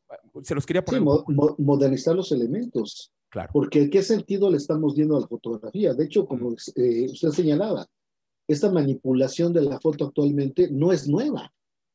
Baste ver el régimen de Stalin, ¿no? Y los recortes que se hicieron para negar la existencia del individuo a través de la foto. Claro, la Porque propaganda, también claro. tiene un poder muy importante la fotografía. Le da o le quita la existencia al individuo. En el rompimiento amoroso, se rompía la foto, se rompían las cartas. Ahora lo borras. Borras las fotos de tu teléfono. Y es negarle la existencia. Es quitarle la existencia de tu vida a esta persona. O sea, el poder que tiene la imagen en ese momento. Cuando se eliminan las fotografías de los seres en rompimientos de una relación. Es como si no hubiera existido. Quitarle el testimonio, ¿no? Y es repensar muchos elementos y de alguna manera modernizarnos, ¿no? Bueno, Diana dice, en términos de veracidad de la información, ¿podríamos considerar al meme como desinformación? Gracias, Diana. Ese tema lo vamos a explorar a profundidad cuando discutemos un poquito sobre la sesión de posverdad. Es un tema muy denso. Es un tema que tiene que ver con este tema, con lo efímero y un poco lo que decía el maestro Alfonso, el poder de la imagen en el mundo contemporáneo que ha tenido una fuerza importantísima en la civilización humana y la sigue teniendo y la tendrá. Y hay una circunstancia ahí muy fuerte con respecto a la discusión de lo que entenderíamos por desinformación. Por eso me parece que en posverdad, si yo te rogaría que nos acompañaras, hay toda una parte donde vamos a discutir ese tema, como los conceptos epistemológicos, ¿no? Desinformación, fake news, y quiero como ponerlos en la mesa también para que empezamos a digerir qué significa, porque el meme per se es un canal de comunicación de algo muy concreto que alguien quiere decir y que otros entienden en ese sentido. Entonces, y el fake news tiene que ver con una mentira falsa a propósito, ¿eh? Es efectivamente con intencionalmente falsa. Pero yo invitaría, si les parece bien, a Diana que nos acompañe y va a ser muy buena el diálogo y la discusión porque es un Claro poco que más sí. amplio. Sí, muy buenas noches a todos. Muchas gracias. Pues en razón de lo que mencionaba, a veces he ocupado con algunos de los alumnos en licenciatura con sociología, con filosofía, incluso con derecho penal, la creación de algún meme y es muy interesante la manera en cómo lo pueden crear de una forma muy, muy rápida. La pregunta sería enfocada a cómo se podría calificar o ponderar cuando nos entregan esta obra, esta creación, porque al final de cuentas pues es subjetiva y la imagen que ocupan de base pues tiene una intención previa, ¿no? Entonces, me gustaría saber cuál es su opinión acerca de cómo se califica o cómo se puede poner una nota a este tipo de creaciones. Muchas gracias. Gracias Arturo. Y yo pienso dos ideas y uno tiene que ver con que si estoy pensando que van a construir una evidencia, un poco para, digamos, para presentar una competencia que deberían saber hacer, ¿no? Yo esperaría que ellos supieran tal cosa. Creo que sería muy interesante ejercitar la rúbrica, ya sabemos, y que las variables y los criterios los determines tú. Tú dices, el meme necesita un contexto. Ok, este es el contexto. ¿Lo está considerando? El meme necesita una claridad en el contexto nichológico, ¿no? Un poco esa discusión. Y creo también que sería muy importante la evaluación del proceso, fíjate. No solamente el producto final, porque me parece que el producto final del meme no existe, sino el proceso de eso. Siendo muy fieles al meme, un poco lo que yo provocaría es suéltalo y veamos qué pasa. O sea, ¿qué provoca en este mar de los híbridos y las construcciones y qué reflexiones tienes de esa provocación del uso de la imagen en ese sentido de la comunicación? Porque si no, lo estoy centrando a un contexto muy cerrado en el cual no es un meme real, es una imagen de un collage, pero el meme real se tiene que soltar y se tiene que modificar y tiene que haber otras circunstancias. Y cuando regresa es cuando yo creo que podemos evidenciar, no sé si tanto el proyecto de diseño, que no me parece tan elaborado, pero lo que me gustaría evaluar son las reflexiones, los puntos críticos, las miradas y un poco los análisis de lo que está pasando a diferentes niveles dentro de ese contexto y lo que genera esa imagen. O sea, me parece que es como mucho más amplio, ¿no? Podemos hablar de comunicación, de cómo interpreto, cómo estás analizando la imagen, cómo entiendes ese proceso y lo quiero desligar de una versión como muy de comunicación, ya sabes, mensaje, emisor, creo que hay que salirnos de ahí. Me gustaría más verlo como un territorio, ¿no? La comunicación hoy de la transmisión cultural en Internet es un territorio donde hay un montón de mensajes, un montón de ideas, un montón de personas. ¿Cómo eso es complejo? Eso me parece bien potente analizarlo y que llegue a esa conclusión, que lo vea, que lo entienda, que lo posibilite. Yo me encontraría increíble, ¿no? ¿Cómo ves? Sí, de hecho, justamente lo que provoca principalmente a veces es la duda, o sea, muchas veces sí han dicho en razón de lo que mencionó de la competencia, profe, pero ¿cómo lo hago?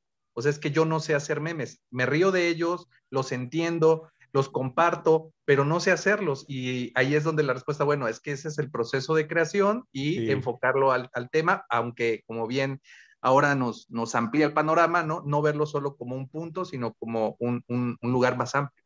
Sí, es más fácil de lo que creen, ¿no? Yo les quiero contar que tengo un taller que se llama Manufactura de Memes y nos ponemos a hacer memes y entonces los maestros cuando lo hacen conmigo les digo, no vamos a hacer memes de temas que no conozcan, vamos a hacer memes de su trabajo.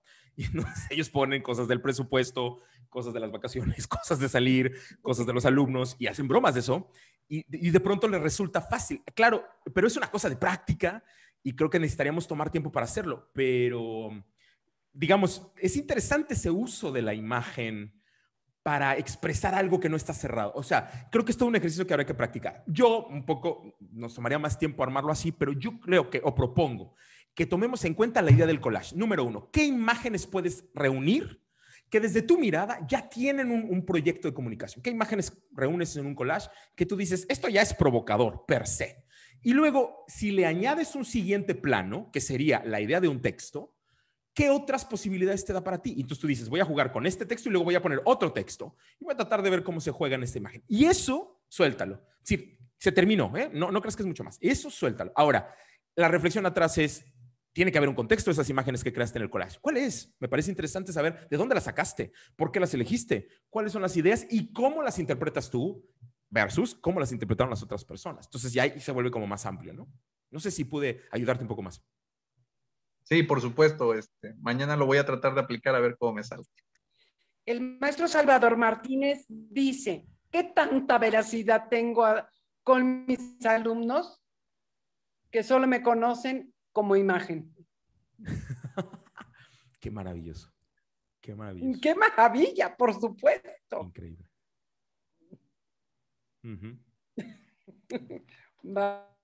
Pero aquí la pregunta, Olga, es, ¿ese es el futuro? O sea, a mí me problematiza mucho, ¿no? Mi historia hace líneas de...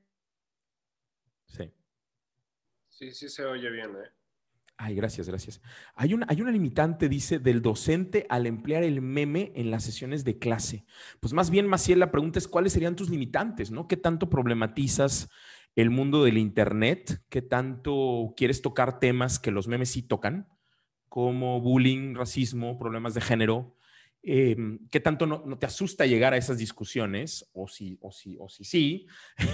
¿Y de qué manera lo podemos abordar? ¿Qué tanto el contexto, la superficialidad, si podemos traer como esa información y discutirla? Un poco la idea de Sabina también con respecto a las reacciones a partir del mismo, creo que tendría que ver con justamente el tema de las reacciones, ¿no?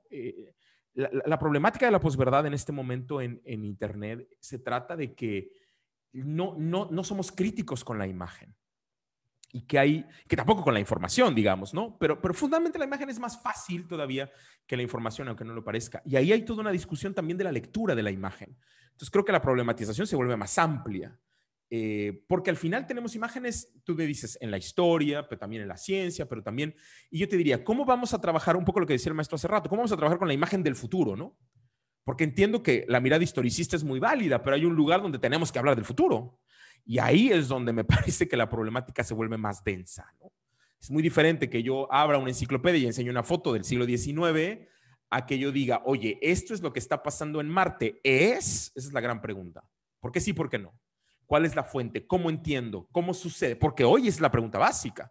Ya no existe la idea de la foto que comprueba, que dice. Entonces me parece que hay una problematización que además se lleva a todos los niveles, ¿no? A todos los niveles. Yo veo un encabezado que dice, murió señorita inyectada por la vacuna. Bueno, ¿de cuántos millones es, no? El sentido crítico, no sé si se da, y me parece muy potente el llevarlo a que se dé. Y si veo la imagen, ¿cómo funciona? Una cosa que hicimos en este de imágenes es cuántas noticias de Internet, y yo te voy a hacer ese ejercicio y les pido que lo hagan, a Maciel y a los demás maestros, es ve tus noticias en Google y dime cuántas noticias realmente tienen la imagen de la nota. Fíjate lo que te estoy preguntando. ¿Cuántas noticias de las noticias de Google tienen la imagen real de la nota? O tú lees la nota y la imagen no tiene nada que ver. Dice niño que no sé qué y aparece otra cosa. O niño no sé cuánto y no es la niña. O el señor tal hace cuánto y no es esa persona. Es común, súper común. Los fotógrafos en este momento en los periódicos digitales y los medios de comunicación digitales usan las fotografías que encuentran, lo que sea. Y porque claro, la rapidez de la noticia es otra, ¿no? Y eso es un discernimiento de imágenes muy potente. Entonces creo que ahí lo pueden problematizar. A mí me parece fundamental que los chavos y las chavas puedan ser críticos al mundo del Internet. ¿Cuántas y cuántos de ellos crees que suponen que todo lo que dice Internet es verdad absoluta, ¿no?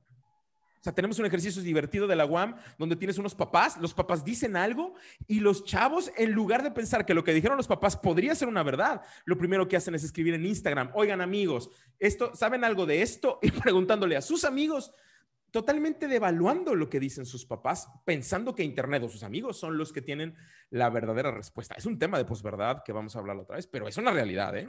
No somos los expertos para un gran grupo de la generación. Y claro, eso tiene que ver con imágenes. Me gustaría discutirlo, me gustaría discernirlo y decirles, no es así, ¿eh?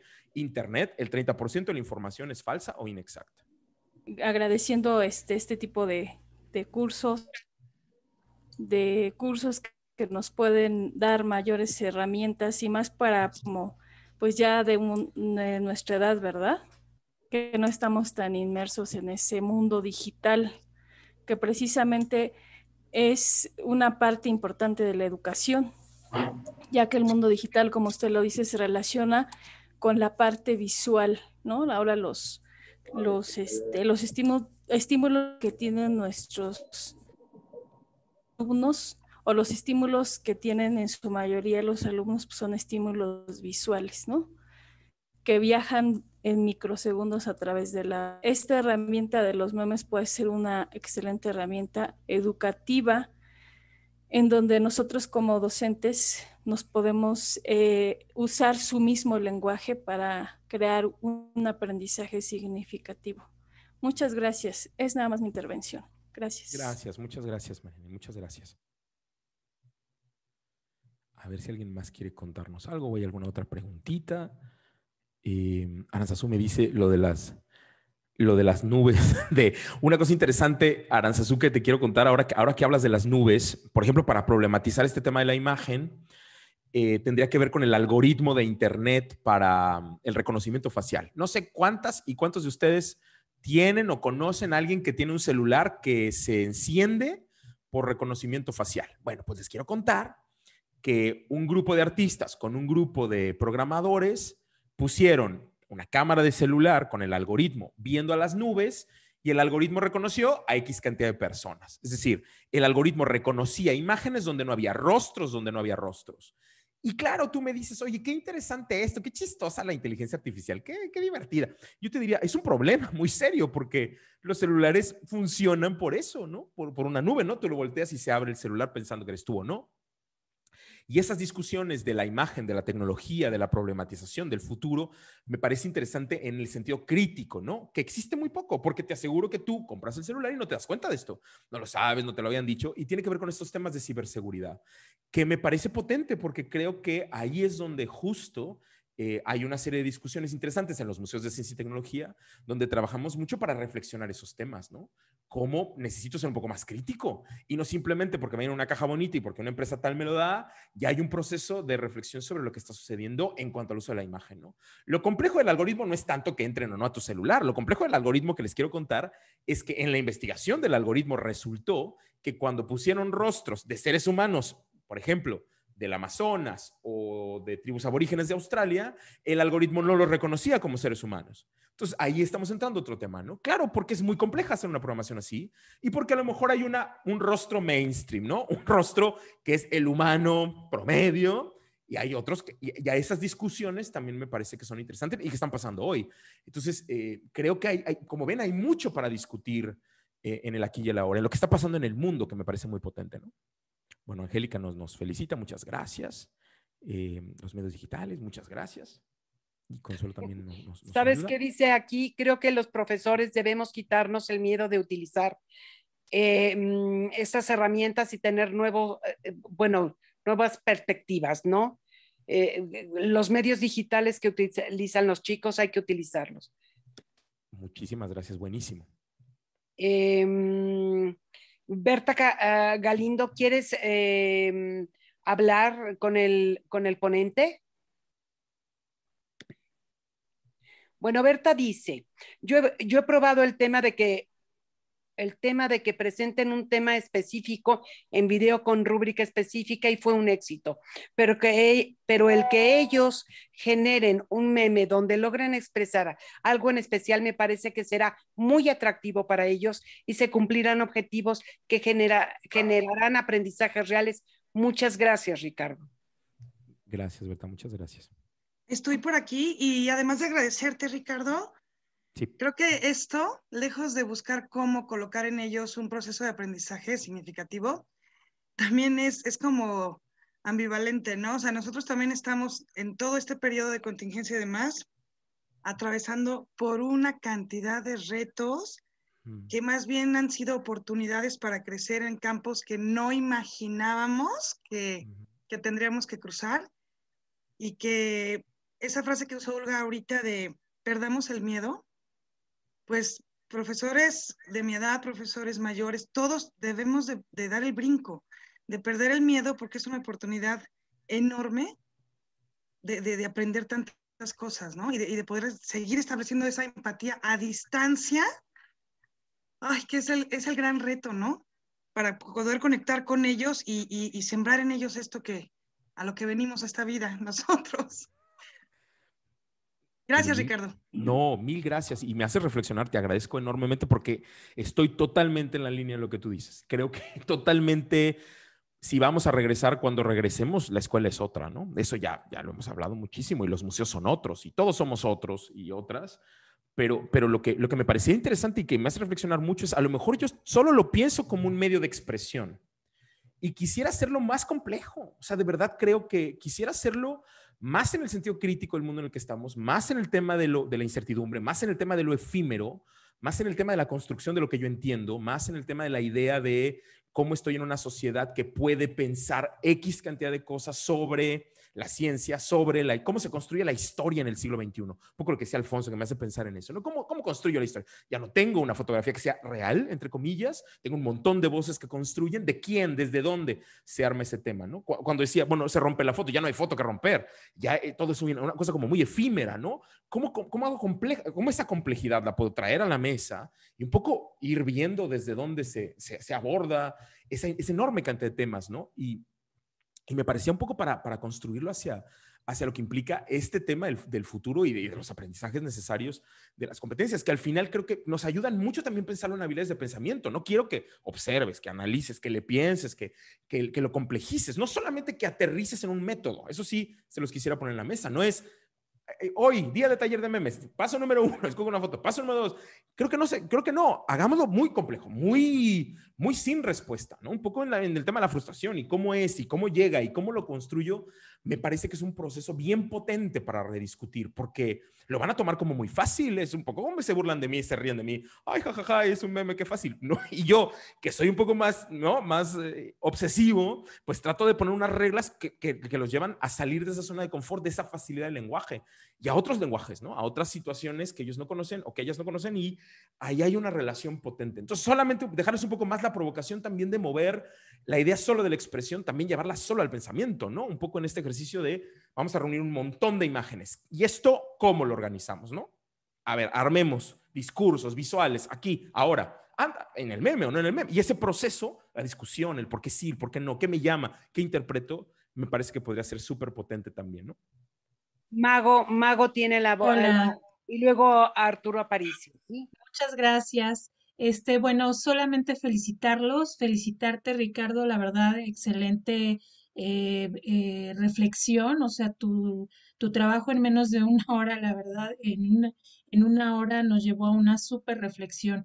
Me atreví a comentar en el chat que tengo la fortuna de tener una maestra de historia en la escuela que es joven y hace líneas del tiempo y algunas actividades como por ejemplo hacer la página de Face, etcétera, con de personajes históricos y ha tenido muchísimo éxito. Buenísimo. Un tema que me preocupa un poco es que justamente nuestros chicos ahora, a quienes siguen son a los youtubers, a los que están en Instagram y contando muchas cosas irrelevantes y bueno, se me revuelve un poco el estómago pensar que ellos son justamente los famosos y los líderes que llevan a muchas, pues a una masa de jóvenes liderando, pero creo que es importante acercarnos, escucharlos, verlos, como para identificar exactamente qué es lo que buscan, qué es lo que encuentran los jóvenes en ellos, ¿no? ¿Qué idioma están hablando?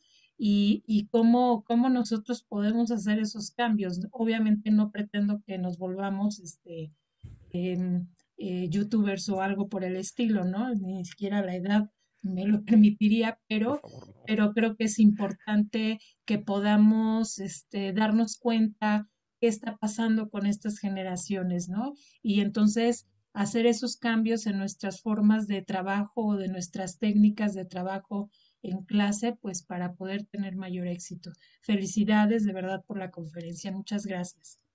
Gracias, Mago. Muchísimas gracias. Y si puedo decir algo, yo te agradezco enormemente porque es un ejemplo maravilloso. La curadora de 3 museos en Monterrey, que siempre ha sido creyente de cosas raras, justamente hace algún tiempo hicimos ese ejercicio con una exposición sobre Carlota y Maximiliano. Y lo que propusimos es que en lugar de tener la típica línea de tiempo del curador, que el curador quería, hicimos los muros de Facebook en físico, digamos un poco. Entonces tú veías el muro azul con cuadros reales de las fotos y con textos que tenían ellos en sus cartas. Y fue súper, digo, fue un trabajazo de Claudia, pero me pareció que al final quedó increíble. Claro, no todas las generaciones lo aceptaron, esto sí es importante que se los cuente. Hubo mucha gente visitante que no entendía de qué estábamos hablando, pero los chavos y las chavas se conectaron mucho y ahí estamos hablando de lenguajes. Te agradezco muchísimo, Mago, y ojalá podamos hacerlo más complejo en esas líneas de los lenguajes y también, te digo, discutirlas y cuestionarlas. Me enriquece muchísimo. Mil gracias por contarnos. Buenísimo.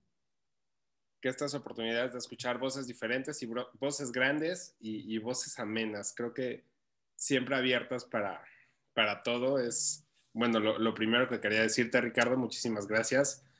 Y a lo que voy es, me quedo reflexionando acerca de cómo a final de cuentas los profesores tenemos que ser patos que pueden nadar, pueden caminar y pueden volar, y cómo tenemos que a final de cuentas hacer trabajos de curaduría, creo yo, porque podemos llevar memes, pero a final de cuentas yo sí creo que esa capacidad, esa habilidad que tenemos que desarrollar, que te digo, es como el pato, a final de cuentas, no es el más rápido ni nadando, ni volando, ni caminando, pero en todos los terrenos se tiene que mover.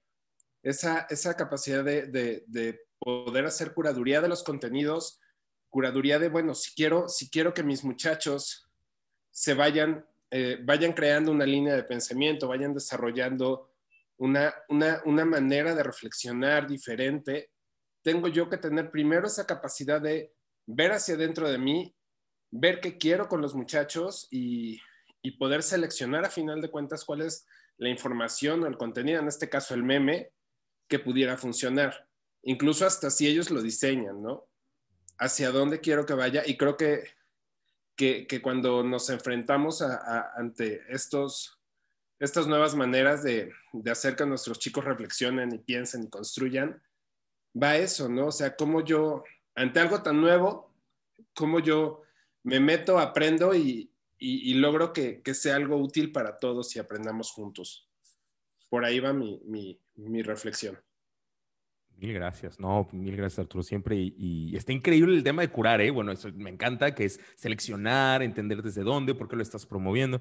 Me parece buenísimo. Y ahí creo que en la selección siempre hay un elemento de discernimiento, ¿no? Del por qué y por qué no. Ya hay argumentos y ya lo vio súper, súper rico. Muchas gracias, muchas gracias. Hola, buenas tardes. Saludos a todos.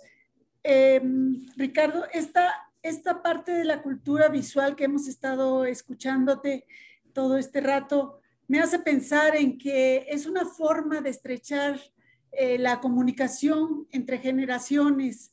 Esto nos permite acercarnos a nuestros jóvenes, entender sus motivaciones, pues saber qué es lo que les motiva y qué es lo que les atrae.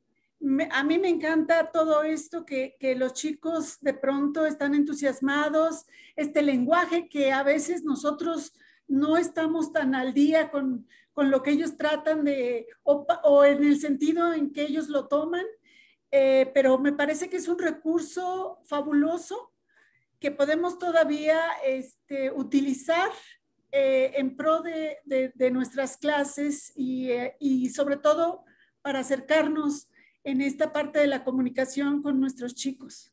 Gracias. Creo que tu ponencia empata con un principio de administración vigente ante esta pandemia: mantenerse, mejorarse y ajustarse. Mil gracias. Gracias. Buenas noches. Nuevamente gracias, maestra Olga.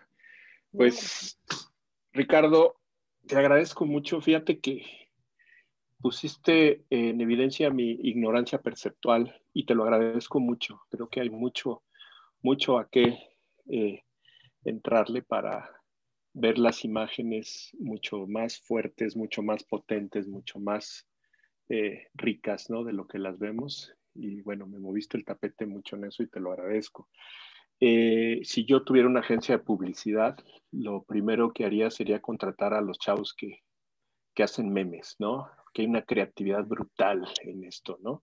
Entonces, la creatividad es lo que denota este asunto. Y yo por ahí en un comentario que hice hace rato, nosotros somos un colegio IB y he observado que en los exámenes de mayo, por ejemplo, en exámenes de historia, de esos que manda el IB estandarizados, los chavos tienen que interpretar imágenes. Me parece demasiado...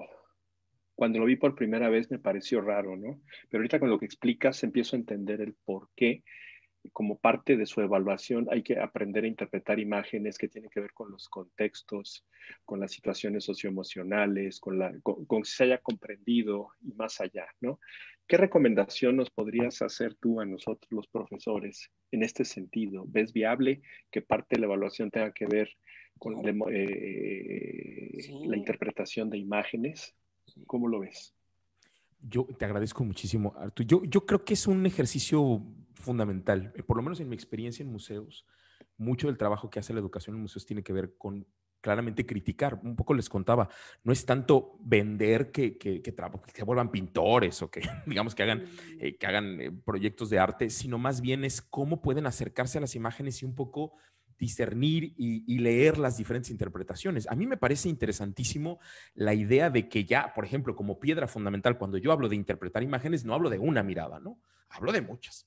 Y creo que si lo llevas al arte, o sea, directamente al arte, en este juego de la representación, lo que llamamos la idea de la representación, todavía me parece más potente porque me permite discutir temas como estereotipos en la imagen, por ejemplo, o me permite hablar de la construcción de la imagen y el formato de una representación irreal. Al final, la idea de la representación misma es irreal, pero mucho de lo que pasa en el contexto de Internet, por ejemplo, es un mundo irreal. Los perfiles son falsos, las cosas que pasan, de pronto todo el mundo es feliz, todo el mundo es un paraíso, y esa no es la realidad. ¿No? Esto no es una pipa, esto no es la vida real, ¿no? Un poco ese juego me parece que nos lleva a una interpretación un poquito como más crítica, no solamente como ver la imagen y decir, no, pues, un ejemplo, Frida, ¿no? No solamente tiene que ver con pobrecita, sufrió tanto y la veo en su lugar, que puede ser una manera muy superficial, pero en museos como que lo tratamos de hacer más complejo, ¿no? De quién es la emoción aquí y un poco, esa no es Frida, ¿no? Digamos, es una representación de Frida misma sobre ella, que es un poco un personaje y cómo esos niveles de interpretación son, ella tiene una idea que puede ser muy válida, tú tienes otra. A lo mejor una persona que está viviendo una situación de género distinta tiene otra, y una persona que ha vivido una situación de dolor en cuanto al cuerpo tiene otra, y cómo esas interpretaciones de pronto se cruzan, algunas son, digamos, se diferencian o no, pero cómo cuando puedo tener el poder del análisis de esas versiones, entiendo que hay muchas posibilidades, que tengo que tener argumentos en la evidencia visual, que me parece muy fuerte, o sea, tengo que decirte por qué lo veo. No simplemente lo veo porque sí, sino bueno, lo veo ahí, ¿no? Esta es la evidencia que tengo y ese proceso a veces toma tiempo. Fíjate que ahora que estaba con los universitarios, y perdónenme que les haga este ejemplo, les enseñé una imagen, que no sé si tengo, pero les enseñé una imagen de unas niñas, de una pintura de Sorolla del siglo XX, de principios del XX, y ellos lo que vieron es, automáticamente cuando ellos vieron la imagen, y perdónenme, no se los puedo enseñar porque no la tengo aquí, pero lo que ellos vieron cuando vieron la imagen fue a Anabel. No, yo puse la imagen y les gusta porque les gusta. Anabel, yo dije, yo tengo muchos problemas porque la verdad es que es una obra del siglo XIX cuando Anabel ni siquiera existía y eso es una película. Y discutimos mucho desde dónde ellos veían las cosas, ¿no? Y muchas de las cosas que ellos mismos llegaron a la conclusión fue, oye, mucho de lo que yo veo está muy limitado por lo que ve Netflix. Y hay muchas cosas que de pronto las veo y como que no le encuentro sentido, como que percibo, esto es interesante, ¿no? Percibo solo lo que estoy acostumbrado a ver. Y hay cosas que no estoy acostumbrado a ver, que bueno, dejo pasar de largo o no me interesan. Y un poco esa discusión fue potente por la idea de, bueno, ¿qué tantas cosas dejo de ver, no? ¿Qué tantas cosas, según yo, no me llaman la atención? Y eso significa que simplemente estoy en una zona de confort donde no tengo la capacidad de ver más allá. Entonces fue una discusión interesante, me parece, que creo que puede como complejizarse. Entonces creo que la interpretación al fin nos llevaría a pensar mucho en percepción, fíjate, pienso, ¿no? Como ese tema de cosas. Creo que habla mucho de esta idea de la ignorancia activa, ¿no? ¿Qué cosas no quiero aprender porque no me interesan? ¿Y qué cosas me enseñan sin que yo me dé cuenta? Y de pronto tengo maneras de mirar que no tiene que ver con algo que yo he hecho, pero a lo mejor soy muy poco crítico con que me gustó sentarme, tomar las palomitas y comer. Y es un poco lo que habíamos hablado de la cultura transmedia, ¿no? La Sorbona de París tiene una investigación de 20 años. Ustedes pueden conseguir el libro, se llama Cultura Mainstream, y cómo dice que nuestros chicos occidentales tienen una influencia enorme del cine norteamericano, ¿no? Hay un montón de cosas en ciencia, quiero ser muy específico, que vienen de aprendizaje de cosas del cine que son falsas, eso es mentira. Pero los niños, bueno, un poco lo ven y dicen, ay, no, por supuesto que sí. Y tenemos muchos casos muy divertidos. Ahora que trabajo en un museo de ciencia, fíjate que hemos llegado mucho a ese tema de interpretación. En una cosa tan rara como hablar de interpretación en ciencia, ¿no? Cuando yo estoy aquí, ¿de dónde lo digo? Lo digo porque me lo enseñaron, porque lo oí en un libro, porque se lo oí a mi papá, porque fue un chisme, porque lo vi en Instagram. ¿Y cómo puedo juzgar esas ideas que tengo? ¿No? Un poco como ser autocrítico desde dónde. Y creo que ya hablamos del pensador crítico, si me permiten. Entonces, como que la imagen, fíjate, a mí en el museo por lo menos, o el objeto de arte, es interesante en el Museo de Ciencia, me permite detonar esas conversaciones y esas reflexiones. Que si estuviéramos en el modelo del Museo de Ciencias antiguo, pues sería venir, ver un diagrama y decirles, esta es la verdad, chicos y chicas, a sus casas.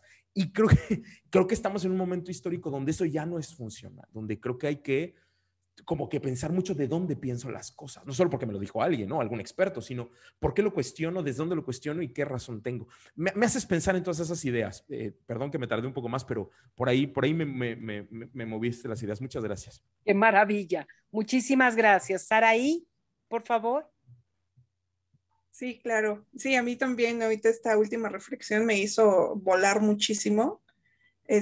Justo estuve en alguna época en museos, entonces yo la verdad, volviendo al tema, soy una fanática de los memes, tengo que confesarlo. Entonces me gusta ver mucho los memes, me río muchísimo, pero me gustan mucho los memes que son combinados, que son los híbridos de obra de arte, imágenes actuales. ¿No? Entonces es como ahí me dejó reflexionando mucho esto de que decir, bueno, híjole, ahí se puede hacer el puente con los alumnos, con los adolescentes, que son como un poco mi target con el que trabajo. Entonces ahí es donde se puede hacer como esta unión para que los chicos hagan una sincronía contigo y desde ahí explotar otros temas, ya sea de ciencia, de historia, igual y hasta de matemáticas, que a veces son las que se complican, ¿no? Todas las materias del área 1. Entonces, hijo, a mí me dejó fascinada verdaderamente el tema. O sea, dije memes, dije, obvio, sí voy a inscribirme, voy a meter y bueno, ha sido una experiencia padrísima con ustedes. Me acabo de incorporar a Conexiones, entonces, la verdad, muchísimas gracias. Ricardo, me quedé impactada y con mucho hilo para dónde cortar y trabajar con los chicos. Sí, muchas gracias. Precisamente lo que estaba señalando es interesante porque este punto de cómo se ve la imagen, que se llama observación de observaciones, consistente en ver cómo una sociedad, un grupo, unas personas pueden ver una imagen, concretamente una obra de arte, y tiene diferentes alternativas, diferentes visiones, diferentes interpretaciones, porque tiene que ver mucho con los contextos históricos de los sociales, de los estudiantes y lo que nos puede manejar y nos puede mandar. Pero también estamos ante un proceso que siempre nos habíamos planteado como docentes, la información y su valoración. Decía Ruggiero Romano que él había estudiado historia porque quería entender los periódicos. Ahora el asunto sería entender el Internet y las noticias. ¿Qué tanta capacidad podemos desarrollar en los alumnos para que puedan evaluar todas las fuentes? Fuentes visuales, fuentes escritas, fuentes testimoniales, etcétera. La vida es un gran documento, dicen los que se dedican a la hermenéutica, y que se puede interpretar constantemente. Y no hay interpretaciones erróneas. Simplemente hay conceptos que pueden ser erróneos. ¿Y qué tanto los estamos viendo? Ahorita me recordaron un curso que daba la Ibero, no sé si lo siga dando. Claro que es cierto, lo vi en internet. Y a veces plantearle al alumno esa cuestión de duda permanente y de cuestionamiento. Ese sería uno de los grandes caminos y retos que tenemos como docentes. Y trabajar con ellos en esa línea. Y que puedan ver toda la información, pero la puedan analizar. Ese sería el punto fundamental. Y a partir de qué elementos y qué herramientas los están analizando.